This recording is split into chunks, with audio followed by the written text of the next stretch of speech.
Palakkad railway division വിഭജനത്തിൽ കേന്ദ്രത്തിനെതിരെ പ്രതിഷേധം കനക്കുന്നു. Kannur, Kasaragod railway ഓഫീസുകളിലേക്ക് ഇന്ന് DYFI March നടത്തും. പാലക്കാട് ഡിവിഷൻ വെട്ടിമുറിച്ചുള്ള കേന്ദ്ര സർക്കാർ തീരുമാനം കർണാടക ബിജെപിക്ക് വേണ്ടിയാണെന്ന് ആവർത്തിച്ച് കോൺഗ്രസ്. തിരുവോണദിനമായ നാളെ പാലക്കാട് റെയിൽവേ ഓഫീസിന് മുന്നിൽ UDF എംപിമാർ ഉപവാസമിരിക്കും.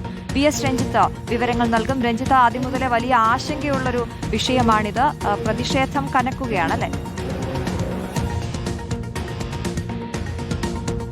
തീർച്ചയായിട്ടും കോൺഗ്രസും CPM-ഉം ഈ വിഷയത്തിൽ വളരെ ശക്തമായ പ്രതിഷേധം തുടരുകയാണ്. യൂത്ത് കോൺഗ്രസും DYFI പോലുള്ള യുവജന പ്രസ്ഥാനങ്ങളും ഇതിൽ കഴിഞ്ഞ 2-3 ദിവസമായി പ്രതിഷേധം തുടരുന്നു. ഇന്നിപ്പോൾ മലബാറിലെ ജില്ലകളിലൊക്കെ തന്നെ DYFIയുടെ നേതൃത്വത്തിൽ പ്രധാനപ്പെട്ട റെയിൽവേ സ്റ്റേഷനിലേക്ക് മാർച്ചുകൾ സംഘടിപ്പിക്കുന്നുണ്ട്. കാസർഗോഡും കണ്ണൂരും കോഴിക്കോട്ടും മലപ്പുറത്തും അത്തരത്തിൽ മാർച്ചുകൾ DYFI സംഘടിപ്പിക്കുന്നുണ്ട്. നാളെ ഇപ്പോൾ തിരുവോണ ദിനത്തിൽ കോൺഗ്രസിന്റെ MPമാർ, UDF MPമാർ പാലക്കാട്ടെ റെയിൽവേ ഡിവിഷൻ ഓഫീസിന് മുന്നിൽ സമരവും പ്രഖ്യാപിച്ചിട്ടുണ്ട്. പാലക്കാട് ഡിവിഷനിൽ നിന്ന് മംഗലാപുരം വിഭജിക്കുന്നതോടുകൂടി പാലക്കാട് ഡിവിഷന്റെ വരുമാനം കുറയുകയും ബജറ്റ് വിഹിതം കുറയുകയും പുതിയ ട്രെയിനുകൾ അനുവദിക്കാനുള്ള സാധ്യത കുറയുന്നതും ഉൾപ്പെടെ പാലക്കാട് ഡിവിഷനും കേരളത്തിനും കനത്ത തിരിച്ചടി ഉണ്ടാവുന്ന ഈ റെയിൽവേ ഡിവിഷൻ വിഭജനം പിൻവലിക്കണം എന്നാവശ്യപ്പെട്ടുകൊണ്ടാണ് ഇത്തരത്തിൽ കോൺഗ്രസും CPM-ഉം ഇപ്പോൾ പ്രതിഷേധ രംഗത്തുള്ളത്.